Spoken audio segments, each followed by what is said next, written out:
The day it all went down still plays in my head like a movie. It was hot enough to melt your shoes into the asphalt one of those small town afternoons where the streets look empty, but you can feel eyes behind every curtain. That was the day I walked into the courthouse wearing a light blue blazer nobody paid attention to.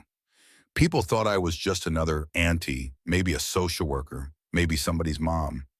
They didn't know I was Camille Foster, head of the Federal Security Bureau, walking in quiet, waiting for the exact second to show my hand. Out on the road, my cousin Marcus, a county legal officer, had just finished a routine consultation. He still believed in the law, believed in procedure. But when those two cops, Reynolds and Kane, pulled him over, all of that belief cracked. They didn't have probable cause, didn't have a warrant, didn't have even a thin excuse. Reynolds leaned into his window, eyes full of ownership, and said, "Your face doesn't belong here." Kane tore through Marcus's trunk, tossing legal files, family photos, even his grandmother's Bible onto the baking asphalt. Marcus tried to film. Kane swung his flashlight and smashed his phone screen, shattered across the curb like a drop mirror. An old lady carrying groceries asked if he needed help. Reynolds barked at her to move on. That's what this town had become, a stage for everyday humiliation. Inside the station, they twisted everything. The real report was ripped up, a fake one written on the spot, assaulting an officer, threats, prior violence. They tried to make Marcus sign a pre-printed confession, promising a quick release if he did. He refused. That's when they decided to haul him into court like a prize catch. They thought they could write reality faster than it unfolded. But I'd been watching the whole time. My watch had been streaming every word, every move to a secure federal server. All I had to do was wait. I slipped into the courtroom, third row back. Reynolds swaggered in like he owned the place, Kane smirking beside him. They glanced at me, decided I looked like a laid-off teacher or a bored paralegal, and laughed. "What you writing?" Lady Reynolds asked when he saw my notebook. "Documenting human rights violations," I said without looking up. He spit on the floor and muttered, "This is our state, don't bring that crap here."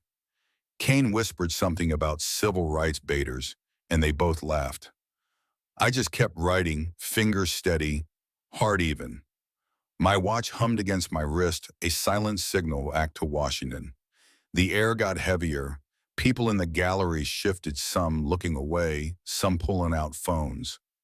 I asked the clerk calmly for Marcus's file. Reynolds snorted. "Ain't no one handing case files to a housewife." Kane blocked the aisle with his arm. That's when I unfolded the federal guardianship document, bright red stamp, embossed seal. Kane held it up, tried to laugh it off. "Stamp's real, signature's fake," he said. The crowd murmured. Somebody in the back went live on social media with the caption, "Justice or joke." My watch pinged again, live stream, sync data verified. Then it happened. Reynolds put his hand on my shoulder. Not hard, not a shove, just enough to mark territory. The whole room felt it. In Washington, three analysts leaned forward over their screens. Physical contact with a federal official.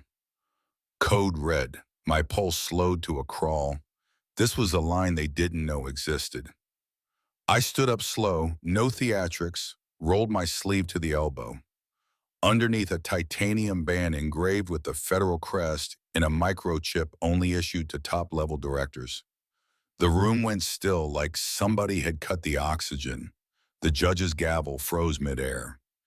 Kane's smirk cracked. Reynolds took a half step back without realizing. For the first time that afternoon, no one spoke over me. I walked to the tech station, set a silver drive on the desk, and nodded. The big screen lit up. Their own body cam footage they thought they deleted played in high-def Marcus on the hood documents, flying phones smashed, spit dripping. Every second an indictment. Then I placed a second drive. Audio only. Their voices talking about lower breeds and getting paid to beat. You could feel the oxygen drain from the room. The judge's eyes darted. The clerk's hands trembled. The live stream's viewer count spun upward like a slot machine hitting triple sevens. But I wasn't done. Slide after slide filled the screen. 43 black citizens detained over 2 years with reason columns. blank random check criteria that basically read, existing while black. Reynolds' own signature at the bottom of the approval forms. Kane's email bragging fewer loiterers, easier air to breathe. They had made discrimination into an assembly line and assumed nobody would ever drag it into daylight. Reynolds tried one last swing at control, shouting, "This didn't come from me," but the next slide zoomed in on his signed approval. Kane stood frozen, face pale as chalk. The clerk's jaw clenched. Even the judge's eyes shifted downward. Silence, not the polite courtroom kind, but the kind that comes before a verdict nobody can stop. That's when two federal agents stepped in, badges out. Effective immediately, officers Reynolds and Kane are suspended under federal authority for violation of civil rights. The same steel cuffs they had used on Marcus clicked around their own wrists. You could hear the click echo off the walls. Some people gasped. Some raised their phones higher. Nobody cheered. It was too shocking for applause. I walked past Reynolds as they let him out, leaned down just enough for him to hear me without a mic catching it. "How does it feel to be humiliated in public?" I whispered. He didn't answer. He couldn't. Outside cameras and microphones swarmed. I told him one line clear and cold: justice doesn't need applause, it needs precision and zero tolerance. That line became a headline before sunset. In the days after, networks begged me for interviews, offered big checks. State officials demanded an apology for damaging the honor of the profession. I said no. This wasn't about my name or their honor. It was about showing people how power actually breaks when you shine the right light on it. 3 days later, I stood on the steps of the same precinct, no podium, no teleprompter, just the old sign creaking in the wind, and said I was launching a federal investigation across 3 counties. No slogans, no safe words, just the truth. I didn't end with applause. I ended with a question. A question for everyone watching, not just in that town, but across the country. When you see injustice sitting right in front of you, do you stay quiet or do you act? Because that's all it took that day. One person not staying quiet, one set of receipts no one could erase. And now I'm asking you watching this right now to tell me in the comments, what would you do? What have you seen? What kind of system are we really living in?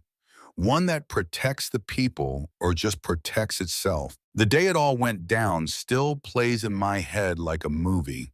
It was hot enough to melt your shoes into the asphalt one of those small town afternoons where the streets look empty, but you can feel eyes behind every curtain.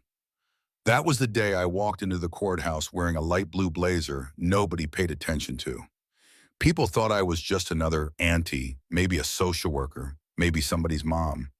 They didn't know I was Camille Foster,